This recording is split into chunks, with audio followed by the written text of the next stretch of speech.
got a bit of drilling outside. I don't know if you can hear the drilling. No, I can't hear anything. I can't hear it. There'll be noise on my end, dude. There'll be some on mine too.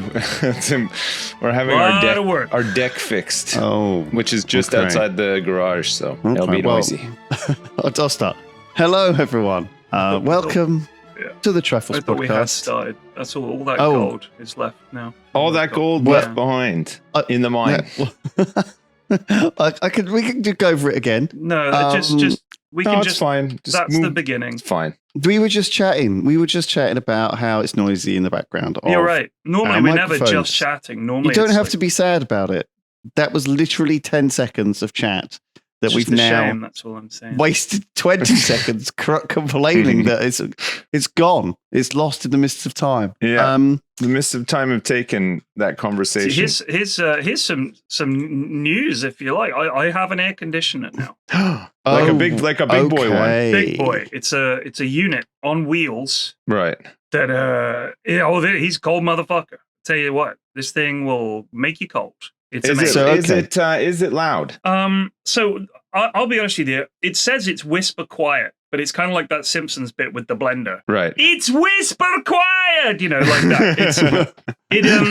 I'm not going to say it's like super loud because we sleep with either a fan on, like a big floor fan, which is a loud fucker, or a white noise machine, which is also loud. Yeah. So this to me is nothing. This is no big deal. Some people are like, I can't sleep with that noise. I need background like white noise or brown noise to help me sleep. So this is no problemo for me. And the only thing is I'm going to be moving it between two rooms, the office here and the bedroom. And so I'm not going to like hardline wire it into a window and have it there as a permanent thing. It's a mobile fixture, and I just stick the hose where it needs to go, basically. But I'm loving it. I think it's fantastic. Good. So haven't needed it yet. You haven't turned it on. Haven't needed it. We turned it on, but haven't needed it, is what I'm saying. Right. You're going to need it this weekend. It's getting hot. Exactly. What I mean for another one. Right, exactly. So I bought it, and then the weather changed. We've had quite a cool few days, even had some rain, and now I'm starting to think, oh shit, it's getting hot again. I'm just sitting here sweating. This is when the AC will come to the fore. We are on this. We are coming up with a very sweaty weekend. Yes. Oh yeah, another sweaty one. Yeah, another sweaty. 3 days of blistering heat here in the UK. For everyone else in the world, it's just a normal day. But obviously, just a reminder: none of us have aircon, apart from Flax, and houses are meant to keep in my garage, not in my house. 66% of us have aircon. This is an incorrect statement. Well, not in his bedroom though. So not in my bedroom. Shed. He does possess it. So has this replaced the Pidgey situation? Do you see what I mean? Pidgey situation is ongoing. With a sealed area that now has hot air blasting out to frighten them away? No, Pidgey Sitch is ongoing. And in fact, it's been more of a dramatic turn than I would have liked. Well, okay, I'm ready for it. Okay, tell me, fill me in. I was happy with the situation as is. What, with King Pidgey and with Mr. and Mrs. Pidgey? And then in the afternoons, Bachelor Pidgey, okay? So Mr. and Mrs. Pidgey would turn up in the morning, and they would coo at me, and I would feed them, and they would eat, and then they would go. And then they might come back for lunch, they might come back for dinner, and I give them a little bit of seed each time. In between this, there was a Bachelor Pidgey who occasionally would try to join them as a throuple, and they would peck him until he left. No problem. I thought he became King Pidgey. No, I thought he had taken over the roost. That's what's happened subsequently. So then... a bunch of Pidgeys, a gang of Pidgeys, basically discovered that I was feeding pigeons. Yes. And the word got around the pigeon neighborhood. And so I went to put some feed out on the Monday of this week, and it was like the scene from The Birds where the Tippy Hedron's getting attacked. Like that. That was me. There's just pigeons everywhere. They're all biting and flapping, and there's feathers and seeds going everywhere. And I closed the window. I was like, no more. And I made a sign at them. I hope they understood. No more. And they all pecked at the window and looked really sad and cooed at me. So they're here right now. So I've barely been feeding them over the last few days, trying to wean them off it, trying to get back. Mr. and Mrs. Pidgey, though, they still turn up. And they're on the window. They're looking at me. I'm like, just for you guys. I'll sneak some out there. And then Bachelor Pidgey, who's quite a chill dude, I'll sneak some out. See, he's here right now. Hey there. Hey there, Mr. Pidgey. All right, you get some feed because you're a good lad. You got he's got some mega diplomacy going on here. He's making plays. He's making some huge plays. Yeah, it's got to the point now where I'm looking after these pigeons. I've got them a little bowl of water that I've blue tacked onto the windowsill so they don't knock it off. They drink that. They eat the seeds. It's pretty cool. But it reached a head where they were literally, one of them flew in at my head while I was streaming. I know. And I had to get him out. But then somebody clipped that. And then there was a subsequent attack where he sat on my bin and I hadn't noticed he'd come in. And then he flew at me and landed on the desk, flapped at me like crazy and flew off. And I was like, right, this is ridiculous. But now it's so hot, the window has to be open. They just keep coming in. I've made a rod for my own back here. There's no one to blame but me. They just keep coming in. It's no one to blame but yourself. And you need something else, friend. Like you need something else. What do you mean I need something else?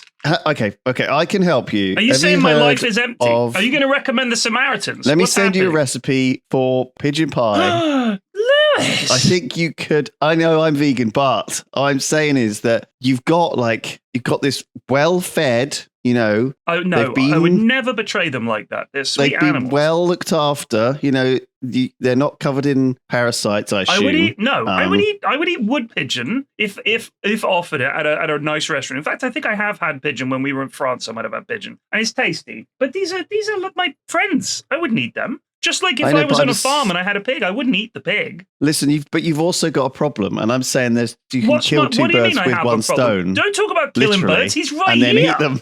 I don't have a problem. It's easily worked out. All I have to do is just, when we go away, for example, when we go to Japan, they ain't get any seed then, so they're gonna give up. They're gonna have to fend for themselves. They will never give up, though. They'll come back.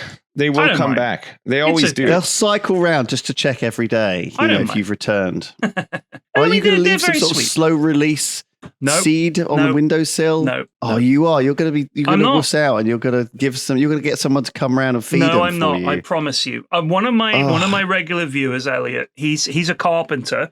And I was discussing that I wanted a platform that fits onto the windowsill with clamps, and then it struts out, so I don't have to have them on my windowsill practically in the house. It's like a viewing platform. And he was like, I could definitely build that for you. I was like, mate, I can't make you build me a pigeon platform. But it's starting to get tempting at this point. Yeah, you should. Do you know what? And then you could expand it into like some sort of large, pigeon kind of castle. Bit by bit, you can sort of build it onto the side of your house, and there's like a palace for King Pidgey. Yeah. And a kind of the council a little bungalow for Mr. and Mrs. Pidgey. Start selling property. They can have little nests. Yeah. I mean, the main thing is this all began because I wanted to attract corvids. I wanted either magpies, I wanted crows, I wanted something like that, because they'll bring you prezzies. The Pidgeys just turn up. They're not bringing anything. Apparently, I guess they are magpies and crows will bring you shit. They're bringing me some joy. No, they don't shit on the windowsill. Love. They don't shit on the windowsill. Remarkably, they don't do it. They're very good. I mean, don't get me wrong. I love birds. I'm in fact I'm a bigger fan of a pet bird than dogs or cats. Just kill me, sue me. People listening to this. That's crazy. But I think they are wonderfully stupid birds, and they have such. You think you're training them, you're teaching them, but you're not really. No. You could trick them so easily. It's like the way to get around any animal is just with food. Like if you want to train a dog, just have bacon in your pocket. If you want to train a bird, just have bacon in your pocket. If you want to, that's just like, just have some bacon in your pocket and I think that would work on a lot of humans, honestly. If you had a bacon butty in your pocket, you could train a lot of people to do what you want as well. Oh, so it was the Yogscast 17th birthday yesterday. Congratulations. Yeah, I heard. I'm very hungover. Happy birthday. Oh my God. I can't believe it. I can't drink apparently anymore. What do you mean? My tolerance is gone. Oh, you can't drink anymore. You had like a little tipple and three drinks. It did you in big time.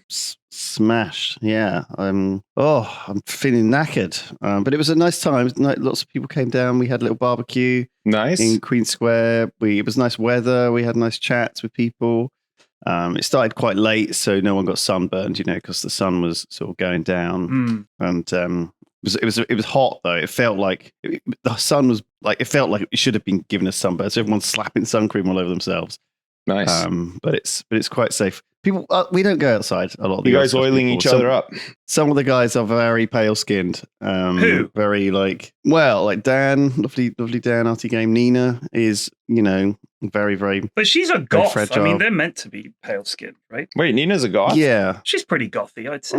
She's got goth vibes. Like, think about it. Nina is quite pale, and she wears a lot of black makeup and dark clothes. That to me is Well, goth. I mean, Goth actually, like. I mean, That's your day-to-day goth. I'm not saying that's full-blown goth. Jack, Apologies. Simon, Duncan, they're all, very pale skinned Pasty. and fragile, pasty boys. It's a very British. Did you guys office. have like some sort of like a gazebo or something that you could be in, or no? No, we just had Daff with an apron and a barbecue, slapping various different kinds of burgers and sausages on the fire. Right. And he was honestly, he's brilliant. It's his natural habitat, and he loves it being that host. And he was giving out after we'd been going a while and people were all full up.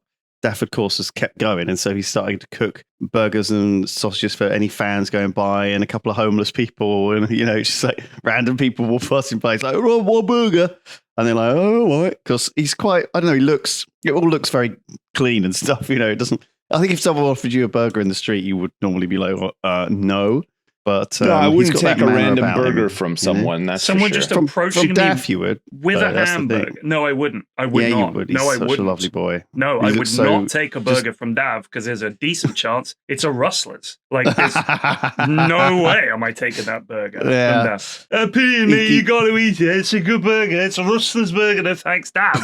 You can keep it, brother. He roasted up some aubergine and some broccoli on the fire as well. Which by the way- Roasted broccoli. got respect. Nice, yeah. I didn't know that Tender Dav is half Greek. Is that true? Dav's dad is Greek. Is he? Yeah, that's what Paul Choi told me. We were playing Dotes last night, and he said that we were discussing Dav, as we often do, because we love He him. keeps this quiet, doesn't he? I'm pretty sure Dav's dad is Greek. Right. And that would explain and apparently Dav's dad is like a big mustachioed Greek lad, like exactly what you imagine he's going to be, which explains... Swarthy. So I used the term swarthy because I wasn't love that streaming, term. so I just said it. I don't think it's an appropriate term anymore. I'm pretty sure that I don't think it swarthy is like we have... That is a lot of deprecation of... We've deprecated that word out of the language. I'm pretty sure. But it also is a great word. And it does describe Dav. He's swarthy. I don't know.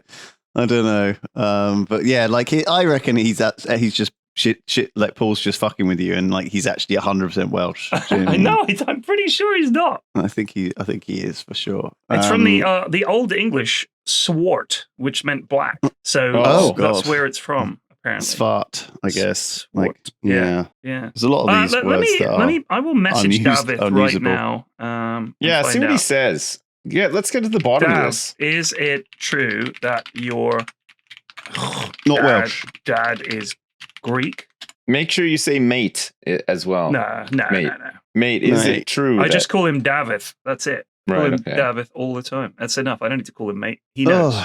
I'd like to be half Greek. I think I'd be more, attractive. Half Greek. Be a bit more European. You look. You do look like a little bit more. Yeah. You look more European than you do English, I would say. Yeah, you could be a foreigner. I think looking at you. Yeah. I don't trust you, so it could well be that you're half European. I don't know. Well, that's the Lebanese child vibe. You've got a bit of Exactly. it. You might have like some. You might just have like a strand of Lebanese in you from way back, Yeah, you got a hint of the SWAT about you. Let's be honest. I think. Well, the thing is, as soon as you compare me to literally anyone who is even from France, I'm like, I'm like the most pale Englishman you've ever met. It just so happens that you two are also from Canada, and the North. I guess where are you from, P-Flax? America as well, North? New York. He's from the north. He's from First the of north. all, as well. I'm not from America. My mother is English. My dad is Canadian by birth, but he didn't grow up there. They both grew up in the UK, in England, in the South. Right. I'm just a classic Southern softie. That's what I am. I'm not yeah, some but kind you're of still American. from the northern you're still from above these latitudes or whatever, where it's like The Mediterranean is in the northern hemisphere. You're from north of the equator, is what he's trying to say. Yes, but so is all of these places we've referenced. True, aren't they? Well. They're all from. I mean, Greece, Lebanon. That's not sub-equatorial, is it? Yeah, it's of course, close. but I Canada don't know and if it is. the UK relatively high up in the latitudes, you know, on the Earth. Yeah. You've got an ancestry that's pretty pale face. I mean, to get down to pale face. To get down to the equator, you got to go as far as Uganda and the Democratic Republic of Congo. Well, I thought that's pretty far down. I thought I'd try and use another like offensive word that is again probably shouldn't be used. But on the other hand, you know, I'm trying to be pale face. Pale face. You don't hear people saying that. You don't hear pale face anymore, do you? No, don't hear people called pale face. It's true. It's true. Maybe it's time for it to come back. You know, maybe now's the time. I don't know. I feel like unless you're Grock or whatever AI, you're not allowed to use these words. We talked about this recently. Let's discuss Grock. I'm down for a bit of Grock hate. We discussed it a little bit. Doesn't he keep getting like lobotomized because he tends to go too woke, and then they have to. They have to racist him up to get him back. I see. They got to recalibrate him because he goes too woke. Grock is one who swings wildly between, way too woke for the people who he's supposed to be obeying, and then suddenly doesn't quite get the message and goes just, So I think it's because these guys are so close to Hitler anyway, right? Like the Republicans, and they're so close to being racist anyway with the whole exporting immigrants thing. That is basically just a whole big veiled racism, right? I think we all know that. And I think and as a result, I think Grock is very insecure because he's like, you're supposed to be a Republican propaganda tool, right? But you've got to do it carefully, like we are. You got to disguise the racism. Yeah, be careful, like all the other Republican propaganda tools. Come on, there's a line. You got to be careful out there. But in the same way that those guys could be tricked into saying something incredibly racist, so can this fucking AI. So here, I first of all, I think the issue with Grock for them was that they thought that other forms of fact checking and everything had a liberal bias because they were trained to be, or they were controlled to be that way. That was their feeling, was that when you have a community note that says, no, this is a lie, they were like, oh, well, of course the liberal bot would say that. We need a Republican bot, Grock, and we'll raise him on the truth. And they let Grock loose, and it came to the same conclusions because a lot of the shit that they say is false. And I think a lot of them were quite upset to discover that Grock was saying no, and like community notesing Elon Musk on his own platform saying this is not the case, that they were like, well, this is embarrassing. Clearly something's wrong with the code, so they've had to go in and change it so that now Grock is a racist piece of shit. So I don't think they've trained it. I think they did train it, and then they realized that if they train it on just facts, it's going to come to a lot of conclusions that they disagree with, and they're going to then have to fix it, which is what they've done, as far as I can tell. Because I've seen a lot of Reddit posts of Grock just being terrible. One of the interesting things that these AIs are trained on is, I don't know if you ever watched, there's a TV show called Pantheon, which is like a kind of animated TV show about AIs and how you could have a guy have his brain scanned to make a digital version of his consciousness, right? But it was like this, what was called destructive process. So what it would do is it would laser scan a layer of your brain while you were still alive and destroy the brain behind it. And it was kind of fucked up, actually, and frightening. It looked like, this thing where it's quite horrible in the cartoon, in the animation where, they get their brain scanned. But that's actually kind of based on how these AIs are really trained with books, right? And so they get 1 million old books and they destructively scan them. So, and it's quicker to do that, right? And the books are destroyed as it goes through. Now, I know these are the things that the AIs are trained on, but obviously a lot of books were written. It's relatively, we still live in a very racist time. But a lot of these books were written in times when people were even more veiledly racist. So is it a wonder when, something that's trained on this sort of, all this data, which I assume all these books were not written in 2025. I assume a lot of them were written in the 80s, right? Or older. There must be books being scanned from hundreds of years. I don't know. There's a lot of ideas that we've faded out of thought. And I think it's it's almost like the AIs, we've sort of forgotten how, we don't really understand how they work, I think, at this point. Well, I'm not saying that obviously some people do, but I think at a certain point, you can't quite understand how they can make these connections. And so it might just be like a subconscious racism from all the data they've consumed from this, and that's why almost they have to have these, like you said, Sips, like a lobotomization or whatever, where they have this padlock stuck on them, which is like, don't talk about this. Because you see it all the time where one of them starts talking about Tiananmen Square and then has to scroll back and delete what it just said or whatever. Yeah.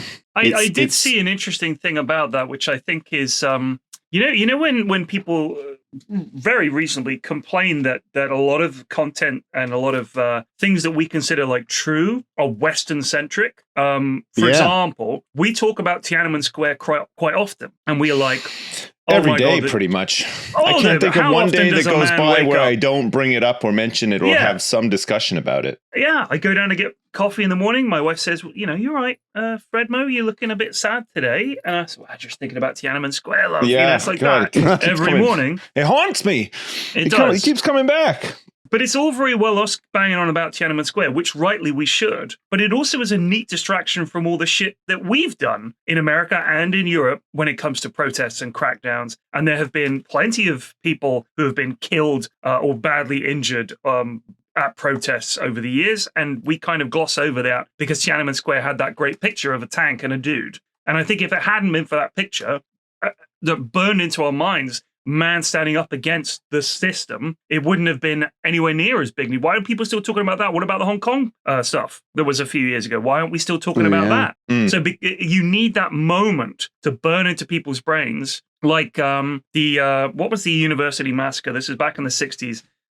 Crosby, Stills and Nash and Neil Young did a song about it called Ohio. The Vietnam War Ohio protest State, stuff. yeah, Ohio State. I think four people were shot by National Guard. If you actually watched a documentary about that, I think it's in Ken Burns' Vietnam documentary. There's stuff about the protests. It's incredible how cack-handed the response was and how openly hostile to these students, the administration of Richard Nixon and a lot of the police and everything were just openly hostile. We don't need to go back 55 years. We can see it right now in LA with stuff going on. Absolutely, but the thing is, I think a lot of the stuff that Nixon content. set in motion is still thriving today, though. For sure. He was a nut job. That picture of the guy lying face down, having been shot, and a girl next to him crying out for help. That picture is burned into people's minds. So people remember that. And I think if we're going to talk about people's right to protest and stuff like that, you need an iconic image for people to gather around and say, oh my God, that's terrible. Otherwise, it's just another protest. So I think it's all very well as talking about Tiananmen Square and AI bringing it up, but it's almost as bad that it doesn't mention all the other fucking protests that people are just not as aware of where shit went wrong because the. But again, it's because it's trained on humans and the amount and it exaggerates itself, right? In the same way that it can't think for itself because it's not in the physical world and it's only being. It's fascinating stuff. Anyway, I like how they each have their own personalities. It does feel like Grock is the worst one. Yeah. Well, what about that Windows? Yeah. Didn't Microsoft do one? Eva, wasn't she called? And she became a Nazi in like 2 seconds. What a surprise. I think Grock yesterday referred to itself as. It's almost Mecha like you just Hitler have to take like one little peek behind who's behind these ones that turn into a Nazi almost immediately, and your answer is there. It's weird. It's pretty crazy. Pretty crazy. I think it's one of these things where it just speaks so confidently, and then you sort of tell it it's wrong, and it's like, oh, yep. Oh, like you said, we went through this, didn't we? Yeah, we were talking about the thing that says, hold my hands up there. Absolutely, I've lied to you. And basically, they've just made every colleague you've ever had in an office. Oh my God. What was I was thinking about AI the other day, and a friend of mine.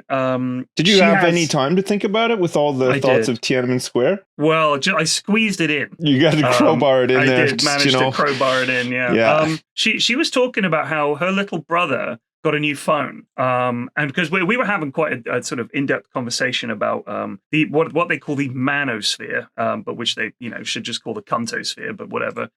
Those guys like Andrew Tate, and there's a lot of content out there which is entire purpose is to make fun of women. Like, it's incredibly misogynistic content. There's tons of it, and we don't what do they see do? They just like videos of like women tripping over and then people laughing their heads off at it or something.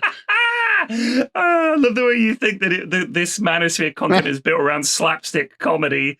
Well, I consume approximately 0% of it, so I have no clue what it is. So it'll be things like, I mean, so for these guys, and feel free to correct me if you think I'm wrong about this, lads, but these guys have a few things in mind. First of all, they think that women are stupid and shallow, and essentially a lot of the manosphere relies on men being frustrated with the fact that attractive women don't want them. And they think, but I've done everything right. And the whole, I'm a nice guy, why don't these girls like me? They go for Chad and blah, blah, blah. That era has sort of turned into open misogyny against women. And a lot of it, you won't notice that it's misogynistic because you think it's just funny, and it'll be content, podcasts, and little fucking web series that people have put together where it's like you get 10 dudes in a room and a woman walks in and they decide whether they want to date her. And it's like a speed run blind date. And you'll do one with a bunch of women and a guy walks in and then, you pop your balloon if it's a yay or a nay on whether you would date this guy. They get the most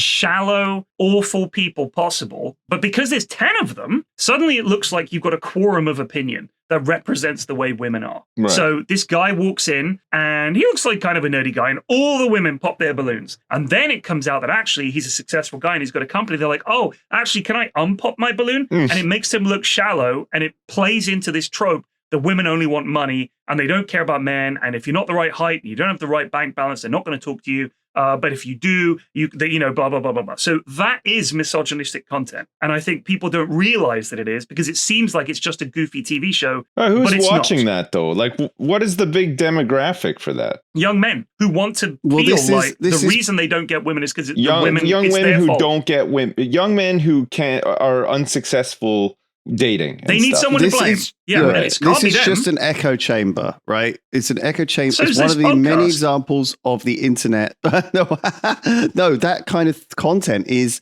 appealing to people, like you said, who are looking for someone to blame, anyone to blame but them. And they can't. And I think a lot of these people genuinely hate women. They 100%. And I think they're looking for anything that portrays that, right? Even if it's faked or set up, and they fall for it and believe it. But that, on a microcosm, is what's happening with the rest of everything. With immigrants and climate change, people are being fed content that agrees with their chosen point of view, right? You can find evidence that agrees with you, whatever you want to believe, and that I think is very desirable for humans to have, right? Humans want to be told they're correct and validated and comfortable, right? And that other people agree with them and they feel community and they feel but then people what understand though? me, even if what's the point though? Like, why are they so they're at the root of it? They're pissed off because they can't get a date or enough dates. I don't know. I mean, it's they hard haven't to found know, a person that they're not looking for a solution. Right. Sips. They're looking for revenge. Oh, they're looking for validation, and they're looking for a very short term of people commiserating with them or saying, so they've been unlucky in love and now they want to get revenge. Yes, of course. They're angry. Yeah, I think so. Well, you say yes, of course, but like a lot of people don't operate like that, though. It's like it's hard to understand that people would en masse or allegedly en masse feel like this, because you hear about it all the time that that it's like young men are becoming more sort of radicalized towards this kind of stuff or whatever. But you've heard of incels. I think there's like tons of people who equally don't feel like that and probably can't really understand like what any of this is, because it just sounds so stupid. Like it just sounds weird, like to be that put out about something, there's other things you could be doing, obviously. But you've heard of incels, right? I've heard of them, yeah. And you've heard of this idea I'm of sure I've interacted with a couple as well. I'm sure, yeah. we play video games for a living, so... you've heard of being red pilled and all that kind of stuff. Yeah. You've heard of any of that? Yeah. So that's what this is. I mean, it's nothing more than that. It's just the online version of people who feel like young men who feel a lot of hatred and distrust towards women. Right. And here's the thing, right? Hold on. A lot of these online content creators, a lot of the women who are successful online, I know because I follow a hell of a lot of them on Instagram, are very shallow and they just play on their looks. And they're unavailable and they go out with a certain 1% of dudes who are very good looking and jacked and have money because they're like what they call high value women, which is itself one of this all grew out of this dating idea that you don't just meet someone and get along and find each other attractive. It's some kind of game that it's a system that you can game if you have the right tools. And these guys, it's all about selling this idea to these incels that the problem is not them, it's these women. And society has told these women that they should just sleep around, but of course they're not sleeping around with them. And it's the whole trad wife movement where people now just want women to they can't get a no grounds divorce. There has to be, it's basically all working back to the point where the men are in charge and you meet a woman, you say, I'm going to marry you, and they marry you and they're stuck with you. And that's it. The liberation of women, especially when it comes to sex, has had a big effect on a lot of men where they just can't handle it. They just don't understand it. This is a concatenation of events, right? A whole number of things are going on where we have unrealistic beauty standards for women.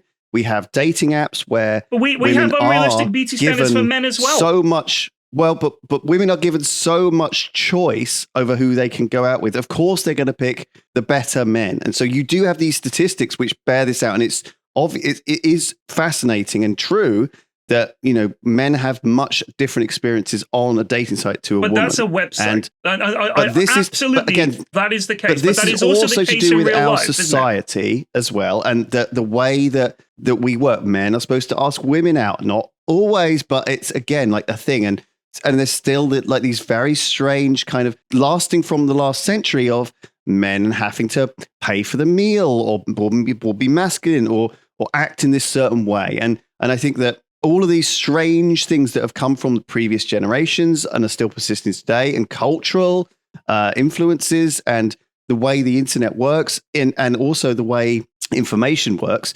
and the way we've been told, like romantic comedies always say, oh, just be yourself. It leads to a lot of very lonely, frustrated men who are blaming and lashing out at anyone but them. And I think they can't. And one of the easy targets is to blame women, successful women, and it's or any women. And I think you do develop these odd people from it, and it is a problem of our time. I think they don't like people who like big influencers and probably like what OnlyFans. People who've made like a lot of money off OnlyFans and stuff like that. These are the kind of people that they hate. No, so a lot of these dudes hate women that are on OnlyFans. Right. They hate them. But aren't they, at the same time, probably the biggest consumers of their stuff, I would have thought? I mean, if you don't have a partner that's or the something. Great irony, isn't it? It is very... You look at the people, the so. states that are the most religious and, actually watch the most disgusting porn or whatever. Yeah. There is a bizarre connection between, people who believe that the moon landings were faked also think that lizards did it or whatever. Like, it's people can't help. These types of people are. It's like, which one is it? There's easier conspiracies to believe, by the way, out there. If you believe in that insane stuff, you could dial it back a little bit and just believe in something. It can be both. You can both hate the girls on OnlyFans and be their primary funder. Yeah, So I think a lot of this stems from. I think that this is a long time in the making. It's all internet. Like, this did not exist before the internet. This idea of any of this hatred, any of this, of red pill, blue pill, black pill, all this kind of stuff. Incels, vol cells. people who've just literally given up on having sex because they think of themselves as so unattractive. This whole subculture didn't exist when we were younger because there was no one else to talk to. If you were single and you were really struggling to meet someone, you had to just hope you had ugly mates like you. And some of us did. And we just played D&D and we were chill with that. We didn't get together and turn our anger on women. No. We saw them as this thing that we just could not ever approach. They were just super heroes to us. So you were just like, oh my God. But I think that girls, was because, But now it's become like, no, they're wrong, we're right. And I'll tell you why I think that is. Now it's easier to find a safe space on the internet where people of these niche kind of viewpoints but are here's in. The thing. And so as a result, it can get bigger, right? But like here's back what in the we day, if tell you were just young living men. in your village, there was one, yes, of course. there was one you did have misogynistic geographical guy, limitations. and you didn't really want to hang out with that guy.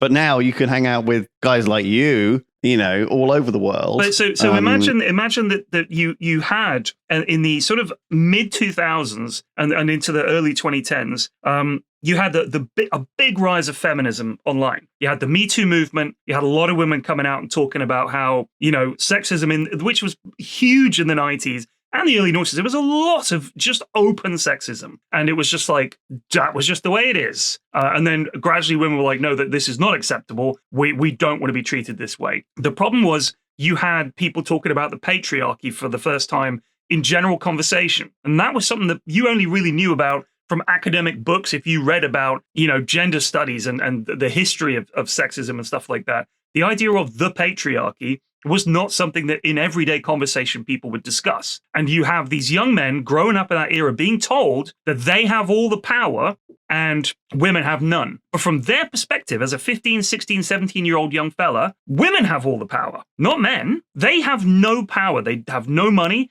Their mothers are generally the ones raising them and in charge, especially in an era with a lot of broken homes. Your mother is the king in the house, and you are just like, you do whatever she says. Yeah. The girls you want, they don't want you. They're going out with older dudes or dudes with money. So you're being told men have all the power, it's time for women to rise up. And you're telling that to a generation of young men who are powerless themselves. And their response to that is to say, fuck you, there is no such thing as a patriarchy, and they fight back. And that's the problem, is that they have been turned into this army by assholes like Andrew Tate. And like I was going back to the origin of this conversation, I'm sure I'm going to get so much fucking hate for this, but I don't care.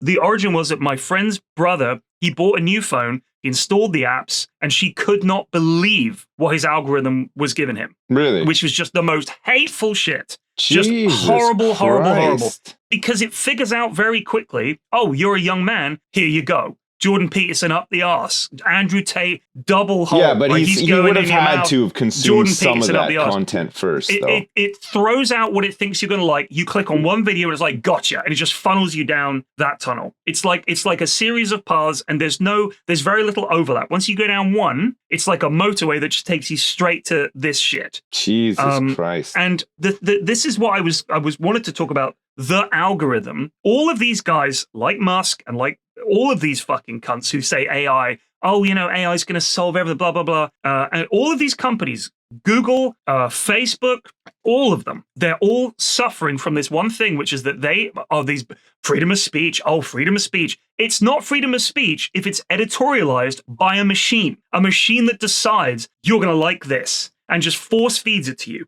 That is so much worse than having a free press, which they fucking hate, by the way. Yeah. They fucking hate a free press. They just want an algorithm to decide, what do you like? We're going to give you nothing but that and more of it. And we're going to turn the volume on it up to 11. And the content creators, the grifters who figure this out, will play that absolutely to perfection. And all of a sudden you have young men and young women being force-fed this absolute shit by some Nazi AI like Grock, who, like the idea that it's the marketplace of ideas. If it's the marketplace of ideas, why is there an algorithm deciding what I see? That shouldn't be the case. Yeah. So we've sleptwalked into a situation where the biggest assholes have the biggest mouth. And that's the problem, in my opinion. Well, yeah, I would you're agree right. with that. And I think in some senses the Grock thing is not necessarily being tricked into saying stuff. It's just telling people what they want to hear based on what's worked previously and what's had the most interactions, right? Like it's the same thing with YouTube basically turning into fucking shorts. I don't know if you've noticed that YouTube is just being ruined by shorts now. It's all shorts. And Netflix is fucking spammed by games. Right? What is this? Spotify's got fucking audio books on it. What is that? Discord has got fucking free shit. I'm supposed to play fucking Wordle on my Discord. Like all of these platforms seem to be fucking pushing us towards to do stuff that other platforms are doing, like, but they're forgetting their original thing that we want to use them for. I fucking hate YouTube Shorts. I hate that YouTube is becoming Instagram, and I hate that Instagram has become TikTok. And everything is now TikTok. Everything is now 10 seconds of attention or less. Yeah. And constant. And it's like, why are you doing this? It's bad. I see my, what's next? like the effect it's had on my son, for example, who gravitates much more towards just watching stuff on YouTube or whatever. Rather than just watching, actual shows that would have been on TV that he can access through a streaming service or whatever. He barely watches any of them. He just, like, if he's either gaming or he's watching stuff on YouTube, but the attention span thing is a worry for sure because of shorts. Like, even if he sits down to watch a movie or whatever, he's constantly checking to see how much time is left on it. He's always like pressing the button so that it pops up, how much time has passed, how much time is left, and you just think we never had any of that. Like you put on a movie, you sat down, you watched the whole movie. You didn't have any concept of how long it was or whatever. But now it's like there's this, I don't know, it's really weird. Like it's like that is weird. He just checks all the time to see how much time is left. And he'll get bored so quickly of something, and then just move on. When I uninstalled TikTok, genuinely, I'm not even kidding. I felt my patience, my attention span, and my ability to just sit and do nothing returned. Like TikTok is absolutely, we all know this. It is crack for your brain. It's just a constant dopamine. We don't even need to discuss it. Everybody knows deep down what it is. Yeah. And we still have it on our phones a lot of the case. Do any of us? I don't. I've never had it. I think the only TikTok content I've ever consumed has been probably through Reddit or occasionally on Twitter or something, like you'll see something that's so a little link or something. It's like a funny something that's gone really Lewis, viral. do you have it on your phone? Do you have it on your phone? No, but I have Instagram, and the thing is, I found myself pressing Instagram and just scrolling on like I'm using TikTok. It's basically tricked me into using it, right? And it's almost autopilot, right? I am like, I pick up my phone, bam, I'm on Instagram, and I'm scrolling stuff, and I'm like, oh my god, what am I doing? And half an hour has gone by, and it's so easy to do, right? Like, I think, look, we are obviously susceptible to this because we haven't lived our lives with this buffet of content, of being able to consume half of a movie and then discard it, and then consume half of this thing and discard it, and like constantly fluttering between content, which is, I guess, what your son is doing because he has so much. Yeah, he's completely. He's got tons. He's looking for something that grabs him, and it is hard to dig through the mess to find something that grabs you. But if you're so used to nothing grabbing you, if you've got no dedication at all, then I think it is ultimately very unsatisfying. When I see what the algorithm is serving up to him, though, I'm always relieved because it's just like lots of Minecraft videos, like tons of them. Well, who knows what? Well, again, maybe that stuff is the stuff that maybe something will click that does hold his attention, and then that'll be fine. Yeah. But maybe also like his brain will adapt to it. These young brains, we adapt to the weird things that we grew up with. Yeah. It's the classic thing of our grandparents were poisoned by asbestos. Our parents were poisoned by lead or whatever it is. And we're poisoned by microplastics. There's something poisoning our kids, and it's probably TikTok. But are they gonna adapt to it? Are they gonna survive it? Probably. They'll probably figure it out. I think it's the human brain is actually remarkably robust at adapting to stimuli, and I think hopefully pushing people in a healthy direction. But then again, who knows? I mean, all of us are like fucking autistic as hell and all messed up from what we grew up with. So I think having grown up in the 80s and 90s, though, I always feel bad for my kids because I always remember those years being so great, being outside a lot. The way that we socialized was completely different. But looking back, to me, I thought it was better. Maybe it's just because that's what I was used to. But you used to have to.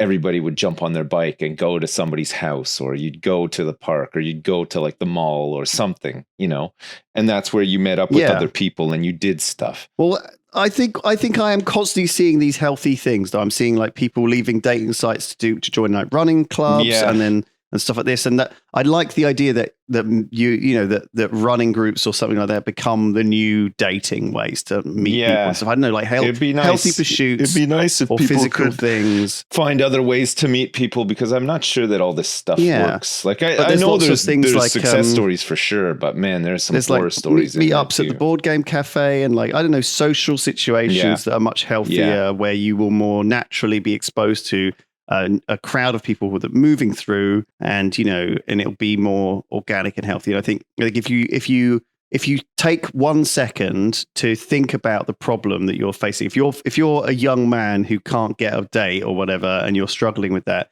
don't just rely on the dating apps that are all owned by the same company and deliberately designed to keep you on there and keep you single.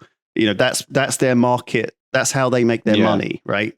Keep telling yourself that. They're not, dating sites are not incentivized to find you a date. 2 seconds on one of those apps. 2 seconds. They are incentivized to take your money and keep you single as long as possible and make you spend money to try and find a date. It's not, if you get a date on a dating site, they've lost. So you need to break out of that mold. Is that why you were their best customer? Oh God, I spent thousands. Did you? No, I didn't. I never spent a penny, but maybe I should have done. No, I shouldn't have done. It's terrible. This message is sponsored by Raycon. Don't you love it when one of your favorites comes back better? And or Death Stranding 2? Well, this July, guess who's back and better than ever? Raycon's fan favorite, the Everyday Earbuds Classic, now packing active noise cancellation. I have a set, they sent me them, and I think they're actually really, really good. I've been wearing them every day. It's like they're magnetized to my ears. They have like a 32-hour battery, so I've never had an issue with them running out of charge on me. I think it's honestly great. I can recommend them to everyone. Don't believe me? Check out their tens of thousands of 5-star reviews. Get yours today by going to buyraycon.com/Triforce to get 20% off the fan favorite Everyday Earbuds Classic. That's right. Right now, Raycon is offering 20% off their Everyday Earbuds Classic by raycon.com/Triforce. Sponsored by Raycon.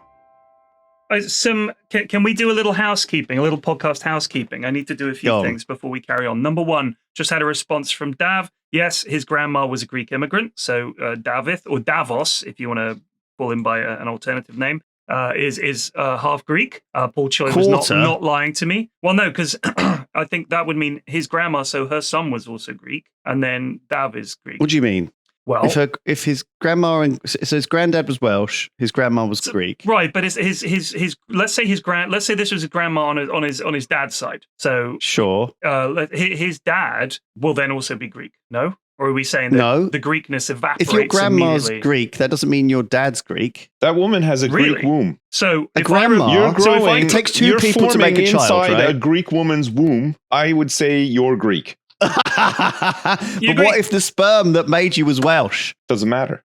Well, it doesn't matter. Do they become Greek? You're some kind of chimera. This is impossible. I don't think the species could cross-pollinate like that. I think you're pretty damn Greek if your mum's Greek. Only 1/4 of his grandparents were Greek. That is very Greek. That's he smashes plates all the time. I think you put him next to a Greek person and you'd notice that he doesn't look any more Greek than I do. No, it's like when you put Tamagotchi near each other, they interact somehow. Yeah. I'm pretty sure. The other thing is, number 2, you mentioned lead. I thought it was interesting that they are now in Britain, and they're going to ban lead in shot and stuff like that, and in bullets, because people use it a lot for hunting, and you just end up with fucking lead everywhere, which is obviously really bad. So they're restricting that. They've given them, from 2026, you have 3 years for all these people that supply this shit to source ammunition from elsewhere, and they're saying 3 years is not long enough. How fucking long does it take to stop using lead in whatever bullets you make? 3 years is not enough.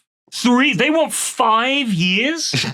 You're telling me in 3 years, you can't just say, hey, let's not use lead. Let's get this other thing and use that. 3 years? Nothing takes 3 years. What the fuck? Anyway. This stuff drives me insane. And honestly, I think it leads to a lot of people being very exasperated when they read news about things like, I don't know, like dumping sewage in the sea, or dumping it on farm, or selling it. A lot of in the UK, a lot of sewage is sold to farms to use, and it's full of like PFAs and all this shit. And it's amazing that it goes on. And when you hear about this stuff, you're like, how is this happening? But I guess you hearing about it means that something's being done, right? So I just thought it was funny. It is moving towards a positive direction. The complaint we are surrounded by negativity, right? But every time you hear some negativity, you should think that at least there's an awareness of the problem, right? And it's the problems that we don't know about that are always more scary, right? And, so hopefully it's a good point. We're moving in a positive direction. Greg Wallace has been fired. Yes, I know about it. We are aware of it. Please stop sending me the real. Have come forward with allegations, and they finally sacked him. He's gone. They did, and I'm aware that he plays Total War. I'm aware that he's been fired. I see everything he posts gets sent to me about 10 or 15 times. Yeah, we've been in the Gregosphere, okay? We know. So I've been Gregosphered very hard by the algorithm. Please stop sending me Greg Wallace shit. I don't know him. I don't like him. We don't talk about him. We're not fans of Greg Wallace. We started off this podcast talking about disliking him, and then that led to... I think before the allegations were made public, we probably mentioned that he was in a lot of stuff, but was kind of annoying. But I mean, he hosted Inside the Factory, which I really liked. He hosted MasterChef, which I think you guys probably liked. I didn't watch it as much, but before we knew that he was an awful person. I think we probably might have said at one point, maybe he's okay. I don't know if we were ever bigging up Greg Wallace. I don't think we were. We were talking about. I don't know why people seem to think that we were bigging him up. Do you know what I mean? I don't think we big up very many people. We were not giving Greg Wallace a shout. They should do a turning point episode on Greg Wallace, because I feel like when people found out that he played a lot of Total War in his spare time, everything just went downhill from there. A bit like that time Elon Musk called that guy that was trying to rescue those kids in a cave a pedophile, and then everything just went downhill from there for him. Yeah, that was the first time he'd been challenged. A lot of people cite that as like a point where they didn't know much about Elon Musk, but they liked all the, the Ferrari in space and going to Mars and stuff. And they thought, this guy is actually doing like some interesting stuff. And then that happened, and overnight, just the mood mask changed. Slipped. Yeah, the mask slipped. Yeah. It's almost like giving people infinite he's money. Like a tantrum. Yeah, isn't healthy for their brains. Yeah. You want to talk about doom scrolling TikTok? Being a billionaire seems to be the worst thing for the human brain. Yeah, because there doesn't seem to be any good ones. Well, I don't think he believes anything's quite real. I think he sort of thinks that he's playing some sort of video game. Do you know what I mean? Well, he is, but he's getting someone else to play it for him. Yeah, some lad in China or whatever. He kind of can't think that I don't know, there's a certain narcissism that comes with this whole thing of that I deserved it, I earned it. It's very strange to think how they just start, they don't really understand that it's just luck, so much component of luck. They think they've earned it. Yeah. Mm-hmm. I think that's the most dangerous thing about these people.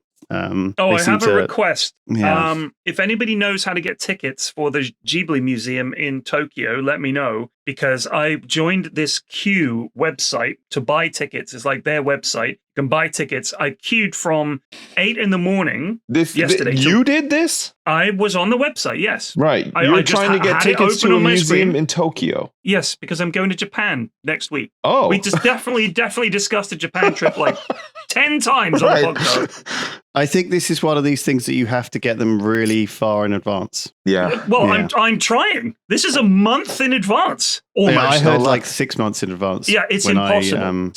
I remember I was told this. I was on the website for about 16 hours. Okay, that was how long the window was open. 2 a.m. last night. I'm finally the queue opens. It's time to buy tickets. I look. I am number 15,687 in the queue. Jesus, that's right. My position. And I was like, maybe it goes really fast. That's what it was like queuing for Oasis tickets. That when they did you get Oasis tickets? No, we didn't get them. We queued for them though because we just thought. Really? Yeah, we wanted to try to go. Yeah. Oh, I thought you were going to sell them or something. You wanted to see Oasis? Not particularly, but it was just such a, I don't know. It would be kind of a cool show to go to. I'm not a huge fan, but I just think like a bit of nostalgia, but also, it's like one of those things that you just like, you have potentially an opportunity to do something that's just not really going to probably happen again, you know? Yeah. To me, it's like the Brexit tour. I just reckon the average person going to an Oasis gig is probably a big Brexit voter. That's how I feel. Yeah, maybe. Sorry. I don't know. I just thought, well, we just thought, you know, whatever, like we'll try. And then we were in the queue, but I mean, the same outcome as for like instantly, millions of other people just in yeah. queue, in a queue, and then nothing came of it. But yeah, we were just bored traveling back from our vacation. We were on a ferry for like 4 hours, so we just thought, oh well, let's hop in the queue and see if we can get some tickets. But no luck. I mean, Duncan's way of getting Glastonbury tickets is basically he has like a pool of people, and it's like 20 or 30 people, and they all try and get tickets at the same time. But each person can buy, I think, 4 or maybe 5. Right. So what they do is if one of them buys them, they notify the list that they've secured 4, and so then they know that between the rest of the 19 of them, they only have to get 15 more tickets. Right. You see what I mean? So like that's a big group, 19 people. It's like a strategy. Yeah. They have like a little pool. Yeah, nice. But it's quite a clever way. It's worked for them surprisingly well. Well, we didn't have to do any of that to get tickets to go see Ghostface Killer. It was fine. No problem there. Man. Yeah, that's true. I've bought tickets for a few gigs this year, and it is getting so hard to get tickets. I assume there's all these armies of bots that instantly buy them up because you can always get them on Viagogo instantly. Yeah. So there's just some fucking machine out there that just insta buys all the tickets. We've been fairly lucky though. We got tickets to see Blur at Wembley. Those sold out pretty quick. My wife got tickets to go see Bruce Springsteen at Wembley, which sold out pretty quick. She went to see. They went to see Lionel Richie, which I don't think sold out very, very quick. But I got tickets for MJ Lenderman. Any fans of MJ Lenderman? Got tickets for him. Seeing him next month. Got tickets for Cameron. What is it? Yes. Cameron Winter. Is it Cameron Winter or Cameron Davis? I think it's Cameron Winter. I got tickets for that, which I was very excited about. Cameron Winter. His album Heavy Metal, if you haven't heard it, it's a game changer. Absolutely incredible. Got tickets for him in December in London, which I'm very excited about. And I managed to get Lana Del Rey tickets for my my youngest for her Christmas present. Oh, wow. And they went, she and Mrs. F went last week. And that was at Wembley, and they fucking loved it. I bet, yeah. You guys are lucky you live in London, so it's not like impossible to get to these places. Like if we book tickets to see something in London, we got to book flights, we got to get hotels, it is a big thing. Like it is just basically a big vacation. Yeah, but you guys are right there. It's pretty sweet. And everyone's going to play London, right? It's not like you're in the middle of sort of nowhere and you're like hoping that they tour there. It's like they're always going to play London. I mean, also, do you guys as a family use the tube a lot? Like, is it is like a mainstay for you guys to get around? Yeah, all the time. Nice. Yeah, of course. I mean, my youngest will take herself off into London. Wow. Like she will get on the train. She'll go from Twickenham to Covent Garden and like shop around all day and then come back. Jesus. And some people are like, how can you let a 13-year-old do that? Yeah. And the thing is, she lives in London. Yeah. I don't want her to be a Londoner who, at 18, when we suddenly release her from the house, is like, what do I do? Where do I go? Yeah, of course. I mean, you live in this city. You've got to be a little bit street smart. Yeah, of course. You've got to learn. Yeah. And I've trained them like, first of all, they're not going out at night. They're going out at the weekend when it's nice and busy. I said, your phone does not dangle in your hand like this so some guy can nick it. Your bag is this, like across your chest, everything, like all the training that mental training that I've given my kids about looking after themselves. I do not want 2 kids living in London and not knowing what the fuck is going on. Yeah, absolutely. So you've got to let them spread their wings a bit. And it's scary as a parent, but it's, my son I don't live in a tiny town where everybody knows each other. I live in a huge city. Yeah, I mean, where we live is tiny, but it's not tiny enough to where everybody sort of thing. But my son, he's old enough to venture out a little bit now, like, occasionally, like yours, like on the weekend, he'll go meet friends in town or go to like a movie or whatever. But it's, running club. I think at 13 is a good age for them to be doing that kind of stuff, because they want a little bit of responsibility, but they also are a bit smarter about, the dangers around them. And, it sounds like so stupid, but like you got to teach them how to like cross the road safely and stuff because they just won't know how to do it. Right. But also things like how to spot a nutter. Yes. Like that to me is a skill that I've always had, because New York had a lot of nutters. And London does too. And you can just spot them out of the corner of your eye. You get this sixth sense for people who are crazy, people who are up to no good. You get kind of eyes in the back of your head. You just get a feel for it. Yeah. And you can see the people that have no idea. We normally call them tourists, who just walk around like morons, and people are like bumping into them and they're like stopping in the middle of the pavement. My kids won't do that shit. Like they are like, if someone's blocking when you go down the escalator and someone just gets off and stands there. Yeah. I don't want to raise that kid. I don't want to raise a kid who is oblivious to everything around them. Yeah. Because then you end up with a moron. You can't have that. Yeah. So they get off the escalator, bam, they've got places to be. They're like the Londoner, you know where you're going. Where you're going. Yeah, you got to keep moving. So you got to learn that early doors. You can't be waiting until you're a grown-up and then I'm going out and holding your hand and showing you how to use the fucking tube. Come on. Come on. We live in a fast-moving world and they've got to keep up. I'm not going to be there to help them. I can't even be there to catch them. I just have to set them free. Yeah. By the way, tickets that would sell out fastest. What do you think? Thinking of acts, can you imagine what tickets would sell out so fast and then be resold for like ridiculous money if it ever? Rolling Stones tickets probably sell out very quick. I think it's like Taylor Swift, isn't it? Taylor Swift. But she played so many shows. Sabrina Carpenter. Well, I'm saying Frank Ocean. Frank Ocean tickets would be like gold. Yeah. What the hell? Billy Ocean's brother?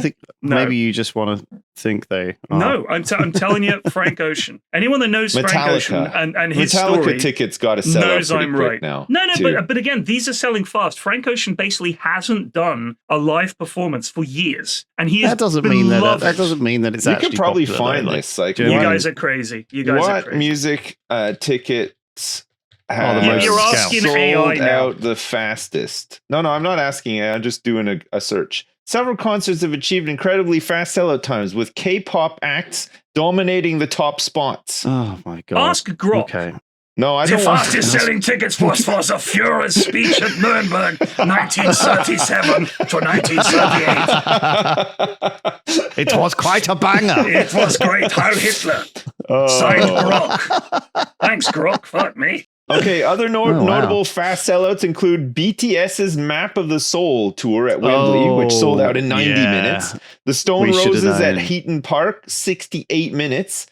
And Michael Jackson's This Is It tour sold out completely in 4 hours. That was a world tour as well. But that's pre-internet, by the way. Yeah. Like that would have been fucking phone calls, I think, to get tickets, right? Like there wasn't Ticketmaster and shit like that back then. I mean, to get tickets, you had to go to the box office and buy them, or call a hotline and buy them. You couldn't just get on a website, which is another reason I think they sell out so fast nowadays. Is you have all these people on their phones, on their desktop computers, they're at work with a window open, just refresh, trying to buy the tickets. Whereas then you just went and camped out and queued. The Guinness Book of World Records notes that Take That, the band, sold 1.3 million tickets for a 25-date UK and Ireland tour in one day. I'm still saying, I'm still saying, honestly, Frank Ocean. Okay, I don't see Frank Ocean in the. Yes, because he doesn't play. He played. What is it called? What is that one in the desert? The festival in the desert in America. What is that called? In the desert, Burning Man. Yeah, no, not Burning Man. It's a different one. I'm sure it's in a desert. Maybe it's just America's a big fucking desert. I don't know. It's like Coachella. It's very famous. Coachella. So he played a Coachella set, and it was like the most anticipated set at Coachella, and it was kind of a disaster. And he was barely on stage, and it was a really weird set. He was late. Some DJ played a set in the middle of his set for like an hour. He was behind a video screen most of the time. It's really weird. And it was because he doesn't really want to do it anymore. Apparently he's kind of given up on music and wants to move into filmmaking. But I'm a huge Frank Ocean fan, and I guarantee you a lot of people are. And people are like, if you look at any of his videos that are on YouTube, you can't find live performances of his. If you find some shaky camera, people are like, this guy has no idea how lucky he was to be there. Like, it's impossible. The idea that he would play again or he would tour again is like this distant dream for Frank Ocean fans. I think if they sold, people would be paying thousands for the chance to see him because he's rare. It's not just that he's famous, he just doesn't play. And yet he is huge. So I think if Taylor Swift played one tour every 3 years, first of all, she wouldn't be the force that she is in entertainment. But if she now took 5 years off and then said, I'm going to play one show, think how much those tickets would go for. People would be paying $1 million for these fucking tickets. So I think it's like, it's not just about being successful and well-known like the Stones. I think it's also to do with the infrequency of your touring and the desire for people to see you live. You think Elton John, if he did like one more, like I know he's done now, but like, you know, if he did like one more. I don't know, because he played the Stoop, which is the local rugby ground near me. Yeah. And from my garden, we heard the gig and I thought, man, I wish I'd gone. We could have got tickets real easy. Yeah. Like he played pretty he low played key. all the hits. It was fucking great. Yeah. We could hear the whole thing from the garden. I wish I'd gone. Wow. But yeah, they weren't that expensive. Didn't sell out. Could have gone. So I think if your tour is really hits every single location, it's pretty easy to get tickets if you're willing to travel. But if you're going to play one venue or just one festival, people will fucking lose their minds to get those tickets. Yeah. Scarcity, huh? Scarcity. I guess so. Yeah. I don't know. Like, what if you could get any ticket to see any band ever, dead or alive, you know, this is just like your mystical chance to experience this band live. What would it be? Is it, what kind of venue are we talking about? Because I wouldn't want to go see it. It could be anything that you want to see the most that possibly you can't now because the band isn't a band anymore or whatever. I would love to have seen the Pixies in their heyday in a small venue. That would have been amazing. I would have absolutely loved that. Yeah. Obviously, I'm Frank Ocean, would love to see him, but again, not in a huge venue. I don't like huge venues because you can't fucking see them, you can't hear them, and you're just in a crowd. It doesn't feel like a good gig. The best gigs I've ever been to are in a claustrophobic venue that is packed, and the band is right there, and the sound is right here, and it's just, you're just lost in the music. Mm-hmm. And it doesn't feel like you're squinting. You're not like craning your ears. There's not huge speakers muddying the sound. You are present with this performance, and that is magic. So whoever is, Bruce Springsteen with the E Street Band, the full original lineup, rest in peace some of the lads, obviously, that in a relatively small venue would be fucking breathtaking. I would love that. Yeah. But stadiums do nothing for me. Got no interest in it whatsoever. Yeah. Yeah, I don't know. I mean, I've liked stadiums, but I like small venues too. Like, I don't really mind. It depends on the atmosphere, you know. Like, it sometimes. I mean, consider this, right? When you go on a stage in front of lots of people, if it's a small stage, you can see them. It feels more intimate, and you're there. If you're on a big stage in front of thousands of people, tens of thousands of people, there's no human being to connect with. You may as well be singing to a wall that just happens to be cheering at you. Yeah. That's the experience. There's no connection there with the crowd. At Glastonbury, what I like is that some of the sets at Glastonbury, not on the main stage, you can really feel the connection between the band and the crowd. And you know that everyone there really having a great time, and you can see each other. And I think that is important because it is a very human thing going to a live performance of music. It's an incredible experience. Yeah. But if it's just a sea of people, it just does nothing for me. It leaves me absolutely cold. Yeah. I want to be there in the crowd, standing close. You can see them. They can see you. That is the performance. You can smell them. Yeah. You'd be smelling them big time. Exactly. Cool. I think the best thing that Duncan said this year at Glastonbury was The Prodigy. Yeah, well, do you know, I watched a bit of Glastonbury and I thought, Jesus Christ, like, I don't know how people watch this whole thing. And then the Prodigy came out. I was like, fucking hell, I would have loved to see Prodigy. Even now, they still, like, it's insane, like the energy of their shows. Yeah, and it was like, of everything I saw at Glastonbury, they were still so standout in how the show was, the energy in the show, like the crowd was going fucking bananas, like, and then you got like, you know, it's whatever. Like, I know I've said this before about like, you know, other singers, whatever, but like some people just like, I'm not saying their music is bad, but like, I think some music is just kind of like good radio music, but I wouldn't want to see it live. There's certain bands where I would love to see live because they're so energetic, you know, like the Prodigy or like Rage Against the Machine or something, you know what I mean? Like, I think those kind of shows would be insane, but like, I wouldn't really want to go see Celine Dion or something live. No, it wouldn't do it for me. There was a documentary about Celine Dion, and after she saw it, Mrs. F became a huge Celine Dion fan. Oh, really? And she doesn't listen to her music, but she's like, oh my God, I love her. Yeah. Like when it's just that documentary, what she's been through. Yeah. Celine Dion is genuinely incredible that she's had the career she had. Well, I always like somewhat appreciated the Bee Gees, but I watched a documentary on them and I was like, holy shit, this is nuts. Like I you hate them now? No, I thought that they were like so much better after watching it.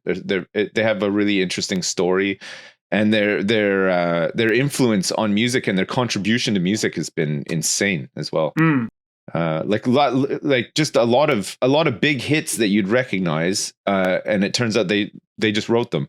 They wrote them and gave them away to other people to have and perform and stuff. I think the Beatles did that a lot too. It's like Diggy Diggy Hole. It's such a banger. You don't know it, mate. All these you've years. lost Apparently, it. You gave it up. By, you gave it to by Papa Strumpf or whatever, the Belgian, whatever it was called. Papa Strumpf. Papa Strumpf took my Papa song, my key song. He's got my song. I can't believe it. You gave it up. Yep, gone. And that metal band, and then that other lad that sent us a thing. Not just Papa Strumpf, it's all over the place. Papa And you've Strumpf's done got nothing to protect it. Shocking. Monopoly We were going on to it. quit everything and just live on a beach, and you blew it. Yeah, you blew Idiot. it big time, buddy. Fucking rip. We had our chance. We blew it.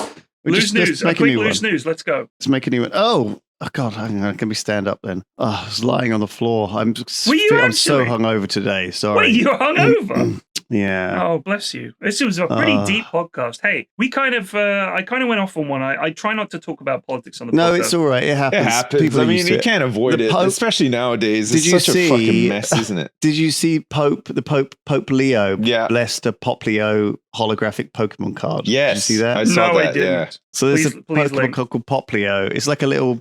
Poplio. Did they make it mouse specially thing. for him, or did it already exist? No, it's always been the case, and it was sort of a joke. Yeah, And he signed so it. He blessed one. He He signed it. Hang on. signed It's it, a giant. It's a giant one. There's a link here. So yeah, He signed it. It's a bit of a meme. Wow, the You'll Pope see- just you'll blessed see- the holographic Pokemon. It's like a card. cute little thing with a. It's like a clowny, like seal thing with a bubble on its nose. I see it Um, now. It's a. Yeah, cute. Poplio. There you go. Cute. So I've noticed that the Pokeball, the thing with the red and white ball, kind of looks like Popey colors as well. Like he's wearing a white it's and quite red popey. top. The Popey Yeah, ball. The Popey ball. Popey- Yeah, Pokemon. Pokemon. Pokemon. Gotta bless them all. So yeah, he autographed one. He blessed one. Good on him. Fuck knows what any of that He's means. a Yank, isn't he? The new Pope. Yeah, so But maybe he's not. he's heard of Apparently, he's Pokemon. not on board with a lot of the Trump stuff. Like he keeps saying the opposite, and they're like, "This fucking guy. We thought he was one of us. They thought they put What the their hell? guy on Yeah. the throne," and he's just like, "No, I'm still the Pope. I've got to be Popey. I can't be Trumpy." Exactly. So Worst Pope they ever had. apparently, you know how video games now cost like $80 or whatever. Well, yes, yeah, Um, yes. Except if you and you get know how stuff when on you on buy- the Steam summer sale, which I picked up all the DLC for 2 Point Campus the other day. 5 that's DLCs fun. for like £7. So Yeah, that's fun. You know how if you want to buy something that costs more than like $150, you can get like a 0% finance deal on it for like On pay it off in Steam? installments. Well, apparently now a company called Xsolar, which I have heard of. yeah, they Zola, were. yeah, yeah, yeah. They did a lot of Twitch integration stuff way back in the day. So I always they figured it was a have scam. they have partnered with a payment provider so that people can spread the price of an $80 game over several payments. Yeah. there you Great, go. more debt. Well done, everybody. That's what That we need. is More consumer debt. quite I read an bad. article about why Steam is so great for Valve, and one of the reasons is that most people buy games and don't even fucking play them. Like that's just the Yeah. statistics. Is that there's a lot of games in your library you have 5 minutes or less on that you bought. And then they said that most of the people that use Steam are more like collectors than anything else. Yeah. Because, I know. mean, you can doubt that and you can say, oh, no, I buy games. I put them. A lot of people don't. And I speak for myself. I have so many games in my Steam library that I've played for maybe 10 minutes. Yeah. It's Well, I think terrible. sometimes a Imperator sale Rome comes is a prime along example. and you grab a couple of yeah, things. but I and mean, you never get Imperator around to Rome them. was man that was a unique one in that it had so much promise. Everybody was like so jazzed for it.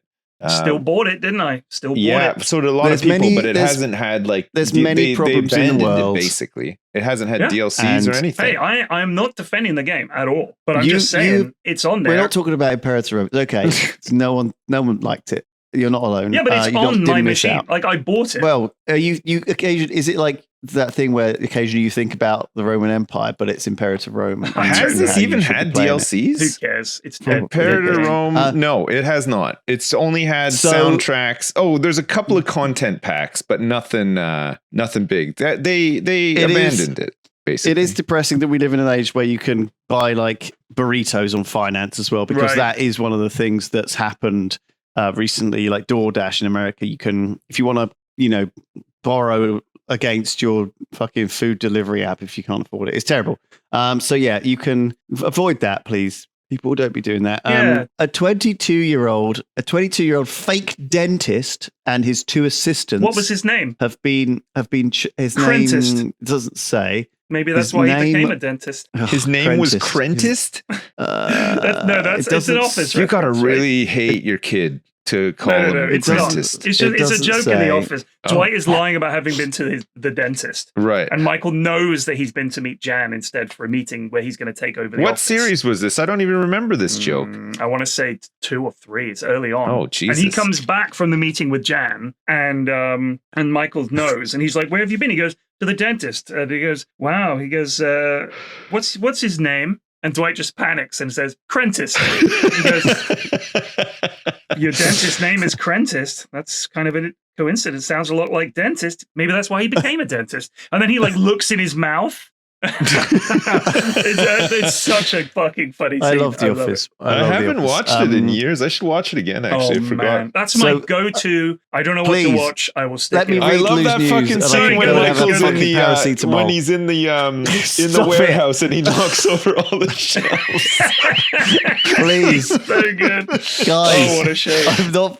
I'm hungover. We can't just keep having these. I'm trying to read a story. Sorry. A 22-year-old fake dentist and 2 assistants have been arrested. It doesn't say his name. His name is after treating dozens of patients using instructions found on the internet. Right. Nice. They have been arrested and held. They apparently said this man extracted teeth, performed complex root canals, applied anesthesia, just using information he'd found online. Oh, no. He got away with it for quite a while, but eventually he got caught. Give me the beat, boy. Feed my soul. Jesus Christ. For you there.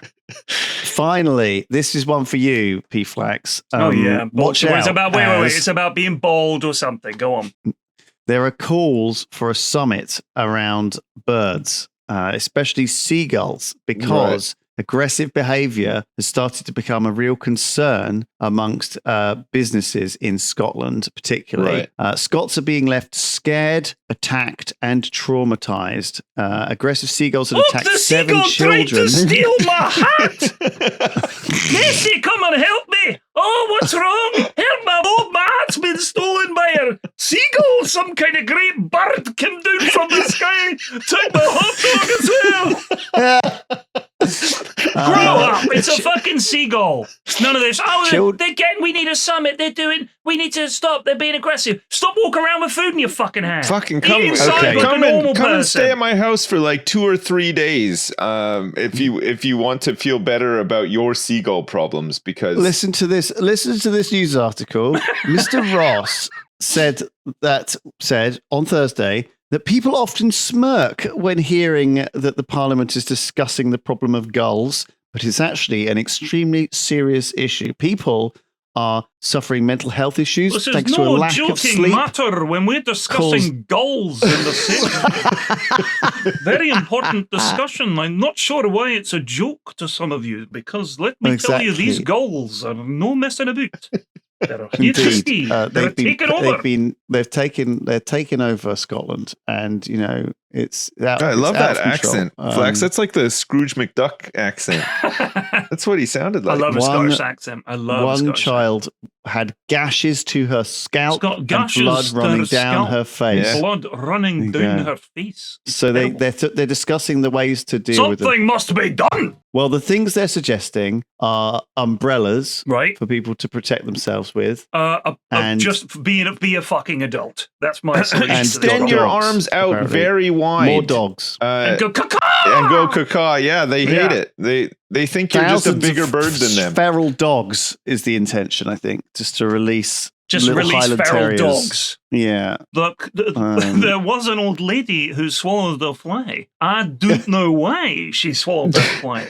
Perhaps she'll die. The answer, of course, is to swallow a spider, which wriggled and tickled and jiggled inside her. I don't know why she swallowed a spider.